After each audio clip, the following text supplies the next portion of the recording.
Bayangin kalau hidupmu itu kayak film dan selama ini ternyata kamu cuma pemeran figuran. Padahal kamu bisa jadi tokoh utamanya dengan satu keputusan sederhana. Aktifkan alter egomu. Kamu bisa hidupin versi terbaik dari dirimu yang lebih powerful setiap kali kamu butuh. Ini bukan magic ya, ini juga bukan halu, tapi ini berdasarkan dari sains dan penelitian ilmiah. Kita bahas lebih detail di video kali ini.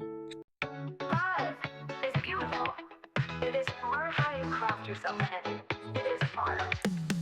Video sebelumnya aku bahas teori soal Karjang di mana setiap dari kita itu punya persona yang kayak layar bawang gitu. Jadi berlapis-lapis berganti-ganti sesuai dengan kondisi, situasi dan orang yang kita hadapi. Jadi misalkan kayak kita dengan orang tua kita itu akan jadi orang yang berbeda ketika kita sama teman kita kayak gitu. Alter ego itu adalah evolusi dari teori Karjang mengenai persona ini. Nah, selama ini kita berganti-ganti persona kita itu secara nggak sadar kan. Jadi, oh karena aku lagi di kondisi ini tiba-tiba aku jadi orang yang kayak gini gitu. Aku dihadapkan sama kondisi yang beda lagi, tiba-tiba aku jadi kayak orang yang beda lagi gitu. Jadi kita sebenarnya udah switch persona atau switch alter ego itu secara nggak sadar. Nah, sekarang kita akan belajar gimana cara switch itu secara sadar. Ini juga pernah dijelasin di dalam bukunya Todd Herman berjudul Alter Ego Effect di mana oke, aku tahu kalian males baca, jadi ini aku akan ngasih rangkumannya. Jadi kalau di bukunya Todd Herman itu dijelasin tentang teori superhero. Nah, di sini ada contohnya itu Superman. Superman itu kan adalah Clark Kent gitu ya. Clark Kent yang bisa berubah kepribadian menjadi Superman yang punya superpower di dalam dirinya. Nah, sebenarnya alter egonya itu siapa? Superman atau Clark Kent? Kalau di Todd Herman sebenarnya alter egonya itu adalah Clark Kent. Jadi sebenarnya diri dia yang sejati itu adalah Superman. Orang yang punya superpower itulah orang yang punya kekuatan, orang yang bisa terbang, bla bla bla. Nah, itu adalah diri dia yang asli. Tapi karena dia harus membaur dengan masyarakat, dia harus mengikuti norma di lingkungan itu, akhirnya dia menciptakan alter ego yang bernama Clark Kent. Jadi Clark Kent itu fungsinya adalah biar dia bisa membaur dengan masyarakat gitu. Dan kita itu sebenarnya sama.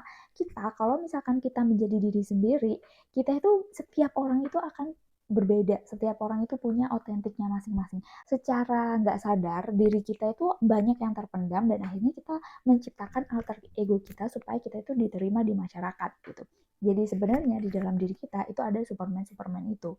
Nah, ini juga sudah diteliti sama Todd Herman sendiri, di mana dia mengumpulkan anak-anak kecil nih ya, yang ditugaskan untuk pura-pura jadi Superman atau Dora gitu. Nah, jadi anak-anak kecil yang menghayati perannya, kalau dia itu tuh Superman, kalau dia itu Dora, dia jadi anak-anak yang flexible thinker, anak yang gigih, jadi anak yang apa ya, bisa memecahkan masalah dalam segala situasi gitu karena di dalam dirinya sudah tertanam mindset bahwa aku ini Batman, aku ini Dora. Batman itu nggak akan frustasi, superhero nggak akan frustasi ketika ada sesuatu yang menimpa dirinya. Nah, dari penelitian ini menunjukkan kekuatan identitas. Bagaimana cara kita melihat diri kita sendiri itu menentukan siapa kita gitu ya. Aduh, kok aku pakai kacamata jadi blereng gitu ya, udah dilepas aja. Itulah juga yang sering aku bilang sama teman-teman aku, sama orang yang curhat sama aku, jadilah pemeran utama dalam hidup. Maksudnya gimana? Maksudnya ketika ada sesuatu yang terjadi sama kamu, entah itu baik, entah itu buruk ya. Ketika ada sesuatu yang menimpa kamu nggak akan bisa mengontrol apa yang ada di luar, tapi kamu bisa mengontrol apa yang ada di dalam. Reaksi kamu terhadapnya, terus bagaimana cara berpikir kamu kehadapnya, fokus ke dalam diri sendiri.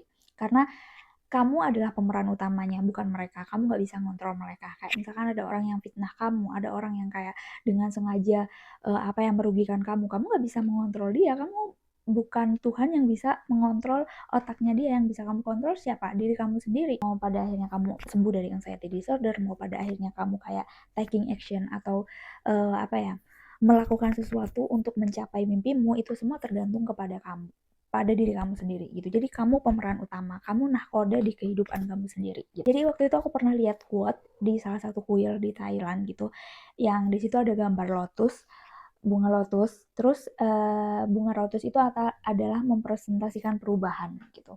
Nah, Di bunga lotus itu tuh ada tulisannya kayak gini, meskipun ada 1000 orang yang mencoba untuk merubah kamu, mereka nggak akan merubah kamu kecuali kamu sendiri yang merubah kamu gitu. Jadi itulah pemeran utama dalam hidup kamu itu kamu sendiri, jadi bukan orang lain gitu. Jadi kalau misalkan kamu dihadapkan sesuatu atau kamu ditimpa sesuatu, jangan salahkan keadaan, jangan salahkan orang lain, jangan menyalahkan hidup yang tidak adil, karena hidup nggak adil sama semua orang. Tapi mindsetnya adalah aku adalah pemeran utama dalam hidup aku yang pegang kendali sama ini semua. Dan di saat kamu punya mindset kayak gitu, ingat satu hal, kamu punya super power di dalam diri kamu yang bisa kamu aktifkan. Kamu punya alter ego di dalam diri kamu yang bisa kamu aktifkan kapan aja, di mana aja, situasinya, bagaimanapun situasinya. Kamu selalu bisa mengaktifkan superhero di dalam diri kamu gitu. Biar jadi ketika ada sesuatu yang buruk terjadi dalam hidup kamu, kamu tahu bagaimana cara meresponnya, dan jangan biarkan orang lain take you down, whatever the reason is. Di sini aku akan kasih contoh dari kasus aku sendiri. Jadi aku menciptakan 4 alter ego dan bagaimana cara memfungsikan 4 alter ego ini supaya kamu punya gambaran soal alter ego ini. Alter ego itu benar-benar kayak ngebantu banget, karena aku sering banget akhir-akhir ini, beberapa bulan terakhir itu, ketika aku berada di masalah atau apa, aku selalu memanggil alter egoku. Jadi kayak aku pejamin mata gitu, aku pejamin mata, terus kayak misalkan nih aku lagi nggak pede gitu ya. Misalkan sekarang aku lagi nge-shoot video ini ya. Terus aku ngerasa aku nggak pede, aku ngerasa aku anxious gitu loh.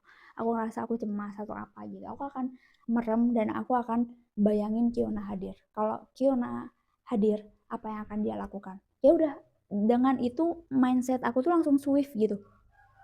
Langsung swift bahwa tiba-tiba aku pede aja gitu. Emangnya kenapa? Kalau misalkan videomu nggak bagus, kenapa? Kan yang penting value yang aku share gitu. Dan kalau satu orang aja yang dapat value-nya, you still did it gitu loh. Jadi kayak gitu.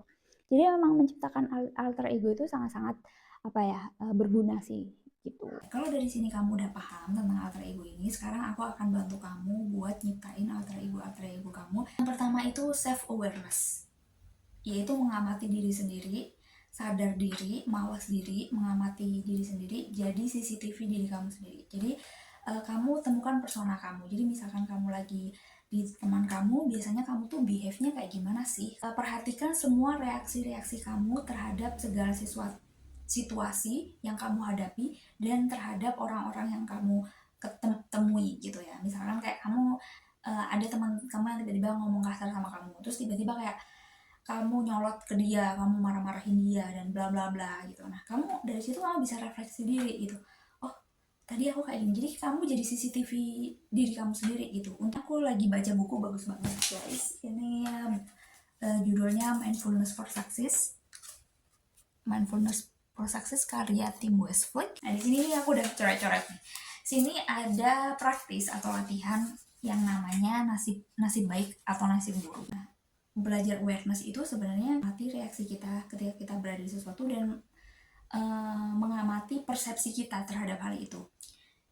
Jadi di sini latihannya, luangkan waktu untuk menyadari reaksi Anda terhadap sesuatu kejadian buruk atau baik yang sedang Anda alami. Pahami bahwa baik dan buruk merupakan hasil dari persepsi Anda dan bukannya kenyataan.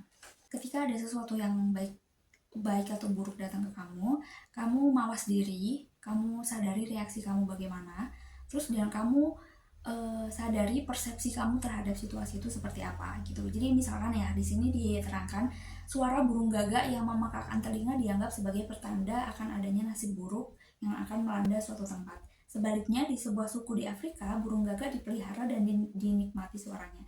Jadi manakah yang benar?